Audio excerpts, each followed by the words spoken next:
What's up, guys and gals? It's time for the latest chapter review for Record of Ragnarok, also known as Shuumatsu no Valkyrie, chapter 110. Now, I've only skimmed the chapter briefly. I know it came out like 2 days ago or so, but I only skimmed the chapter, so we're this isn't exactly a live reaction. I know the basis of what happens, but we're kind of just going to read through it and talk about each point, right? So sort of halfway between a reaction versus a live reaction reading versus a actual review. So anyways, so let's start it off. So chapter 110 is Golnir. We learn what Golnir means this chapter, so that's pretty cool. It is not another name for Odin, so I was wrong there.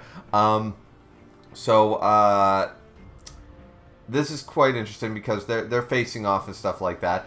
The citizen or the audience is reacting, just saying, look at Sakata Kintoki's right arm. That light, it's divine. He just looks like a god himself. And the axe is amazing. He does look amazing. He's got sort of the lightning and the light sort of idea, the light shining. He looks pretty badass, right? So, fake Odin over here is just like, you say that you have inherited the will of Golnir, lowly human garbage like yourself. It's absurdity. And Kintoki's like, listen, bitch, I ain't lying, and you'll see exactly why I'm not lying. Just give me a second. And he just showing off, and then boom. So not only does the axe, what I like about this, it reminds me of, and I can't think of what game or what weapon or whatever, like I saw this in, but it does remind me of those. It's sort of like a lightsaber, okay? But I've seen ones like axes like this, so it sort of extends beyond. So you have your base weapon, maybe it was Power Rangers or something, I don't know, and then like you get the beam version, like a lightsaber version onto the weapon, and that's exactly what Kintoki's is. It's really, really cool, because the design of the axe is amazing. The axe is massive, it's awesome, but then the axe just extends into a big light beam axe sort of idea, so he's got an axe lightsaber. It's pretty awesome, not gonna lie. And he says golden lightning axe is what he calls it. He goes forward to slash fake Odin with it. Boom. And, fake Odin actually is dodging. To be fair, he's dodging. Like, he doesn't want to take this. He doesn't want any of this smoke. And he's like, this power. And boom. Furious. Flash. Boom. And so it's spear, the blocked spear of Odin versus the axe of Kintoki here. And then Heimdall goes off to say, like, so they're at a stalemate and stuff. It sort of looks like the axe, or the light part of the axe, did penetrate or go through, Gungnir? The spear of Odin. Or is that the horse? Shit, I forget which was which. I'm sure it'll be brought up here later. I'm not as caught up on my Norse mythology in the last, 10 or so years, so forgive me for messing up pronunciations and that kind of stuff. But anyways, so they're locked in this combat, sort of a stalemate or whatever, like that big clash, blocked attack sort of idea. And Heimdall brings up a lightning fast combo bathed in brilliant light. Just what technique did Sakata Kintoki use right here? And then Kintoki, I love this, he goes, wanna see whose is bigger? I'm like, talking about the weapons, right? Weapons of mass destruction? Yeah, I'm sure there's no other implication going on right there. So either way, as you can tell from, as I said, from this one panel, it does appear like the axe is going all the way through. It's quite cool. Now, granted, there is that cutout. So maybe it's just the art, like, sort of bathing in it. There's that big cutout in the axe. So it's almost like he's using it to lock the spear in. And I believe that's what's actually happening here. But at first, when I first read it, it looked like it was cutting right through. And I just chalked that up to, the lightsaber beam blade part of it looked like it was phasing through it, but it was being blocked by fake Odin. But it's actually caught in, like, the little, like, cutout piece of the axe. I know there's a name for that in weapons. I think Kisame's sword had one of those, didn't it? Or was it Zabuza from Naruto? Which one? One of them had the cutout thing in it, sort of idea to sort of catch an opponent's sword and flick it away, that kind of idea. Anyways, there are names for that. Now, this is where Fake Odin decides to use some like unholy dark magic. He like leveled up. He's now a druid or some shit, and he's just like, "Oh, spell turneth the calamity. Oh, eternal forest of darkness, close to my enemy's heart," and shit. And it's just like, wait, what? What's going on here? And boom, he pushes Kentoki away with the force of this spell, with the sixth cursed hymn, and stuff like that. So I believe it's all, there's translators' notes on how this went down, but pretty much Fake Odin knows some high-level darkness magic, okay? He knows some hell magic. This is why, once again, I wanted Hades alive. Quinn has done absolutely fuck all since his round, and Hades was far more a better character, more entertaining, and probably would be like, oh, so he's using that, is he? You know what I mean? We'd get really good commentary from Hades, and we've gotten fuck all from that Chinese king of bubbles. So, anyways, yeah, so Kentoki's shocked by this. Fake Odin doesn't seem perturbed by the block, nor being able to attack Kentoki. Kentoki takes a big, hard hit into the wall of the arena. That's when, the crowd is like, whoa, that's Lord Odin's voice was echoing throughout Valhalla. An incredible display of offense and defense right from the get-go. Like, this is incredible. And Fake Odin doesn't seem very happy, though. He seems kind of like that should have done more, or I'm weary of this guy, whether by words or by actions, we're not sure. So we have our samurai here. We have Musume and Kojiro, and they're just talking about it, being like, that god, he sent Kentaro flying like that with a spell, not like by brute force or something, but he did it with like words, with a spell. And they're like, he didn't even touch him at all, so that's very interesting. And they're both just like, so it's more than a technique, it was just straight up power, which I find odd, because really it's the reverse. I would argue that magical spells, in this case, whether inherent or not, would be techniques. They wouldn't be just straight up power. Straight up power would be just forcing somebody back by pure physical might. You know what I mean? Like, it would be a Raiden or an Adam or somebody like that who's just using brute force to work his way through. That would be power. So actually, I don't like this argument. It's like, it's more than technique. It was just straight up power. That would be if he didn't do anything and his pure aura made him go flying. That would be pure power, because that's not a technique. He's like, oh, that was just me flexing. Like, I just did this, and I just went, I just released a little bit of that shit, In this regard, yeah, I totally disagree with this set of dialogue. That was absolutely a technique, and no, it was powerful, but it was not pure power. Pure power is the exact opposite of what Odin just did. So, Fake Odin. So, anyways. So they're watching, getting very excited by this, of course. I forget her name, but the Valen for Kojiro is there just going like, why are you guys getting so excited about this deathmatch? Like, this could end everything for us, So Kentoki manages to get up. He's like, well, I didn't see that coming. I have no idea. Now Zeus is getting pissed at Brunhilde. Zeus is getting pissed off to the sidelines, just like, Brunhilde, what is this? And Brunhilde trying to keep calm, and then he's shattering, because Zeus is back into full form. He's flexing, he's hulking out, and he's just like, do not play dumb with me, small Valkyrie child. Explain yourself. That human just now used divine power. And more than that, the mark on his hand, that's the ruin of the primordial gods. Technically, Golnir could have still been at this point. It's like, oh, that is still the symbol for Odin, but it doesn't mean this Odin. It means the real Odin, right? That is still not the case. However, Zeus recognizes who the primordial gods are, of course. He recognizes the ruin, and even though this is a Volend, because we saw that, it's still a Volend, Zeus is recognizing that, wait a minute, this is similar to, like, Eyes of the Lord. This is a God-given, this is still a divine power. With Adam, it made sense, and Zeus wasn't as perturbed, because he's like, yes, the first human, he must have had drinks with the Christianity God at some point, the Catholic God, and was like, what did you do? The first human, you made humans, and what do you mean you gave them a divine power? What on God's green, ironic earth is this horse shit, So he wasn't as shocked with Eyes of the Lord. But so far, even though they say blessed by the gods and such, Zeus is only pissed because realistically the only character or human up to this point who has had a straight up divine power outside of a Volend or it's just some freak nature ability was Adam with Eyes of the Lord. This is the second time and Zeus did know fuck all about it. He's like, wait a minute. That's more than a Volend.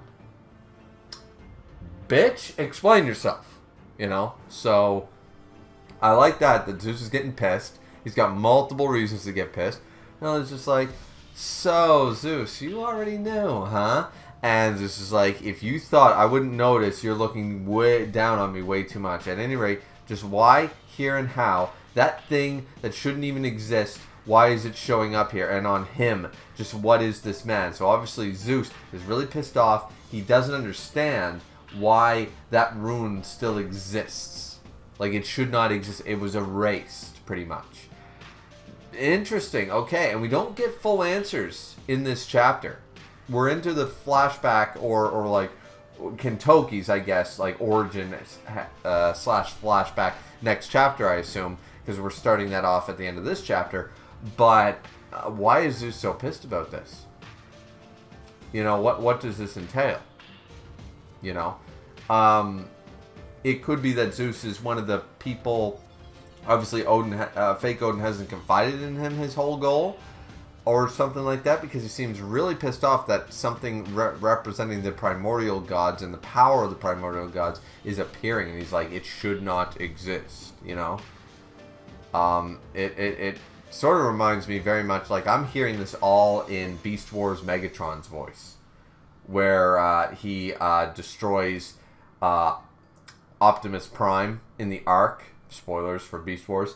And it warps all of time and stuff like that, because there's and the war where they win, the Autobots win doesn't exist and stuff like that. And like, I'm reading it totally in that yes voice. So I'm very curious as to why Zeus is so pissed now.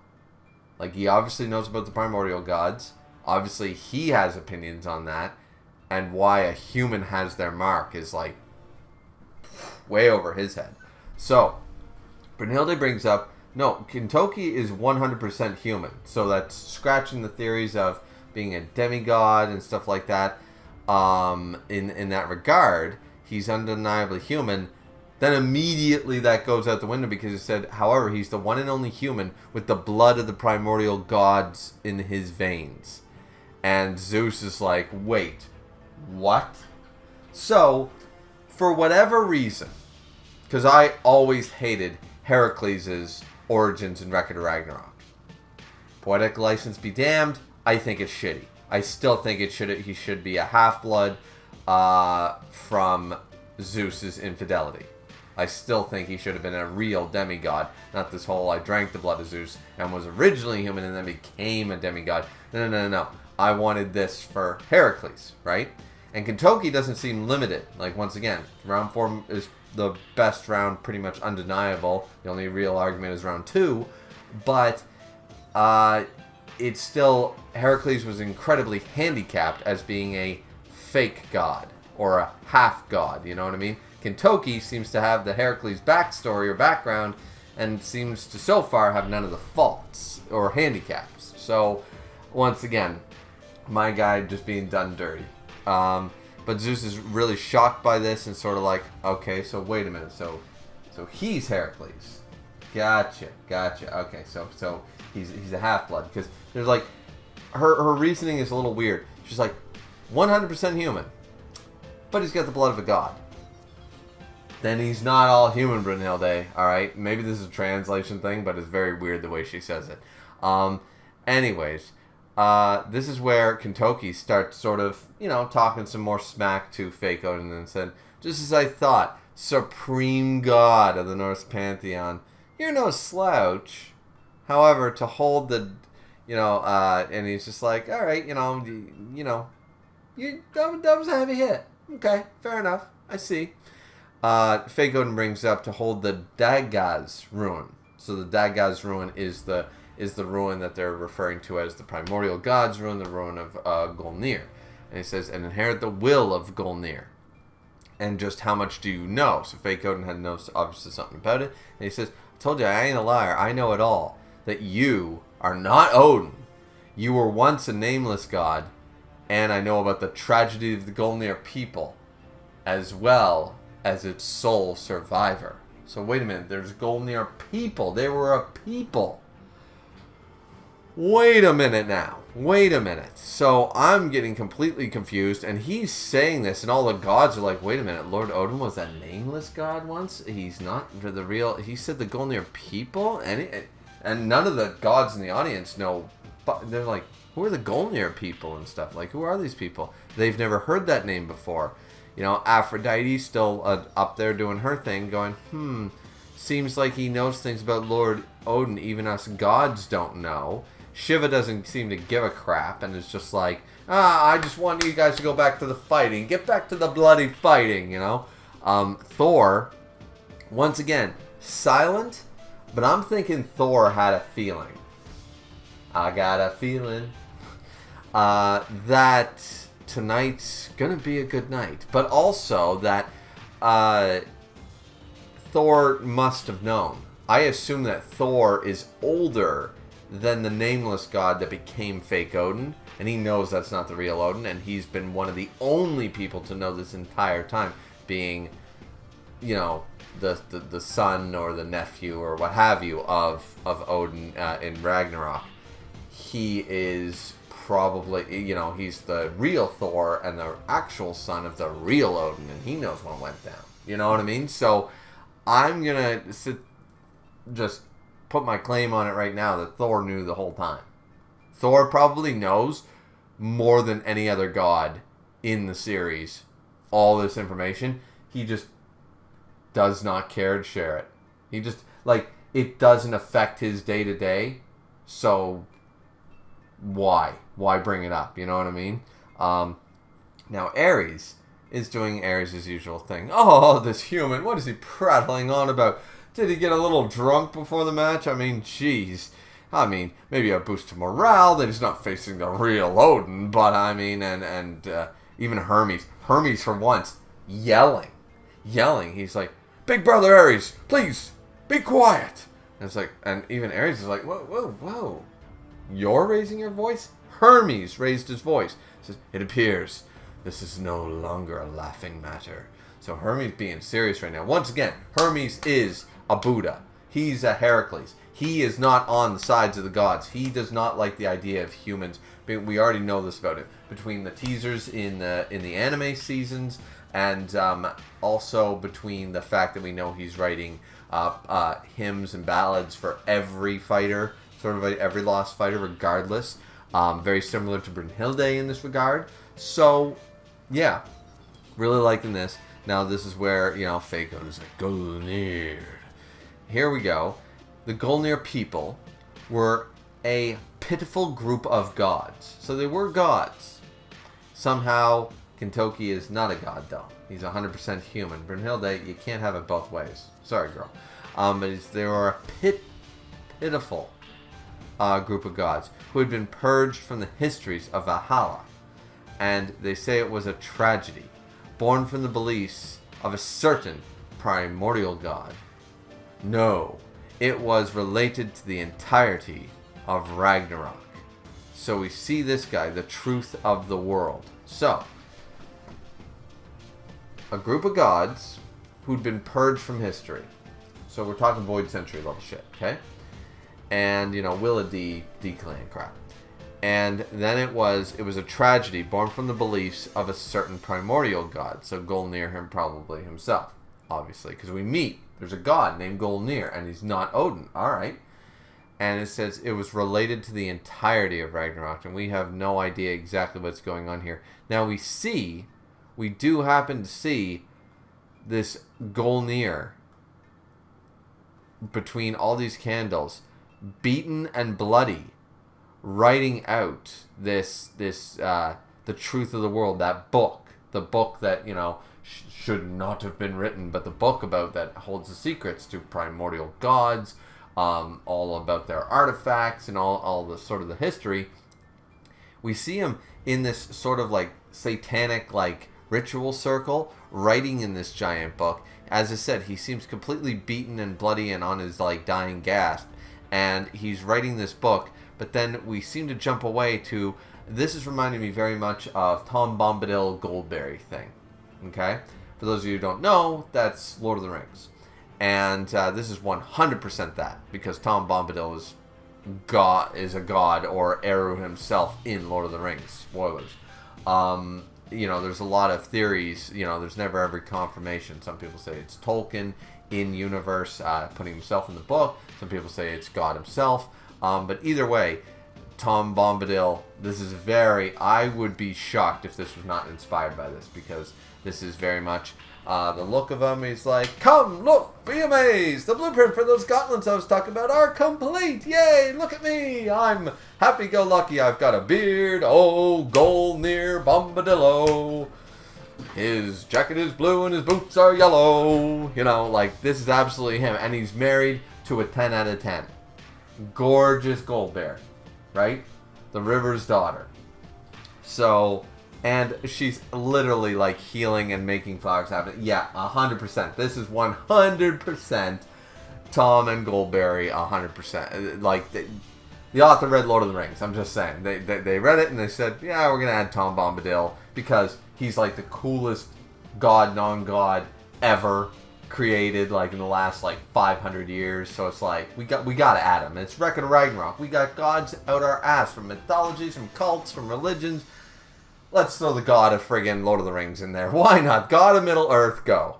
So this is 100. Golnir is 100% Lord of the Rings god. So from here on out, it's Tom Bombadil. Just saying. So Tom Bombadil is officially in Record of Ragnarok. And he's just like, he's so happy. He's like, and he's making these gauntlets. Once again, the gauntlets of Thor, by the sounds of it. Because he says, these are incredible. They're so thin, but they're made from the ultra dense, this super awesome like metal fiber and stuff like that. With the perfect fit, they can defend against any attack. So they'll basically be like the ultimate shield. Like, this is be so cool and stuff. So it sounds to me like he was making Thor's gauntlets, like Thor's gloves, to wield, to hold back Mjolnir and sort of idea. That would be incredibly interesting. It would make a lot of sense, given that this is supposedly the Norse pantheon. Alright, fair enough.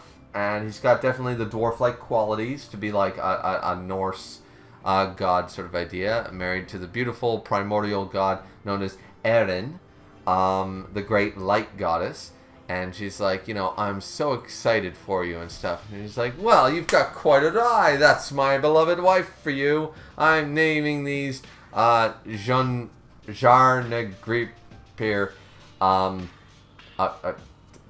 Okay, so it is confirmed in the translator's notes that these are the gloves that Thor wears to wield Mjolnir. The kanji for it was divine steel gauntlets, so that is actually confirmed. Okay, fair enough. I assume that's what he was talking about, but anyways. And then she's like all excited for him. He's like, with these gauntlets you can do anything and stuff. He's like, well, although they'd be so heavy, maybe nobody could handle them. I don't know yet, You listen to me, dearies? She's like, oh, of course. Whenever you invent something, you act just like a lovable child. And he is just like, well, that's because I'm making things that nobody's ever done before. It's the whole reason that I exist. The great inventor god, Golnir, right? And it's like, okay, the One Ring has no power over this man, is all I'm saying. And he's just like, so the title card says, primordial god, great inventor god, Golnir, the god linked to the truth. And this god would later be written about in the forbidden text, the Book of Golnir, the primordial god. And that was Golnir, end of chapter. So many questions, right? Like, I have so many questions. I'm sure you guys have so many questions, because, damn. So, Golnir, or Tom Bombadil over here, is inventing everything. He probably made Odin's spear, he made the gauntlets, he probably made Mjolnir, he probably made everything, right? Because he's the great inventor god. So he probably made, like, half of the shit we've seen in the series. That's really cool. I like that idea. I always love the idea of who's the craftsman, who's the inventor, who made this shit. You know? So I definitely like that aspect of it. I think it's really cool that we're going to dive into the idea that he was the one who wrote this book, so that's where that connects everything back. That answers a lot of questions, in fact, because apparently nobody's supposed to know about these, but how did somebody write a book on them? Obviously, the book was written by a primordial god. We thought they were limited to 4 because only 4 were mentioned and the 4 were sealed away. However, there's obviously more primordial gods. Okay, alright. So some of them were either killed off later before the sealing of the 4. You know, like we thought that we thought we knew what all the primordial gods were. You know, they were sort of accounted for. But Golnir sort of throws a wrench into that mix. Unless I'm forgetting a piece of lore or dialogue, that's really cool. You know, we're adding to this lore because it wasn't actually ever stated there's only ever 4, like the 4 horsemen. It's not like, there's a 5th horseman. So forget all the other texts about only being 4. It's like, no. That I don't believe it was stated. So this is entirely possible. There's a lot they could do with this. I'm just excited for the next chapter. Because we didn't get much of a fight, but we're getting a lot of a lore drop and a lot of being able to sort of rack our brains around, okay, what direction is the manga going to take this in, you know? Because we can do research all day on actual Norse pantheon. We can go through the mythologies, the religions, the people, the actual histories. But the author can say, nope, poetic license, taking it this way. Because that's Record of Ragnarok's big shtick half the time is, so this is what we were told. Nay. This is what we were told. Absolutely fucking not. You know? Like, they pull a red herring on us and they're like, well, this is the actual history and the story. But none of that shit happened. Here's what actually happened, and it's my story now. So I've always liked that because it means anything's possible. We're not, you know, we can take a baseline from the mythologies. We can take a baseline from the histories. But it can spread in any direction. We're not owed more than just the outline, you know? So I've always appreciated that about Ragnarok's writing, and I like that aspect. So I thought this chapter was really good for lore reasons and narrative reasons, and answers a lot of questions about the book and how that came to be and stuff. So that ties up quite a few plot points, you know, with Beelzebub and with fake Odin and stuff. I'm just looking forward to what's going to happen next. So what did you guys think of the chapter? However, let me know down in the comment section down below. Don't forget to like, comment, and subscribe. And we'll see you guys back here next time for chapter 111 of Record of Ragnarok. Looking forward to it. Hope you guys are too. Have a good one, everyone. Sayonara.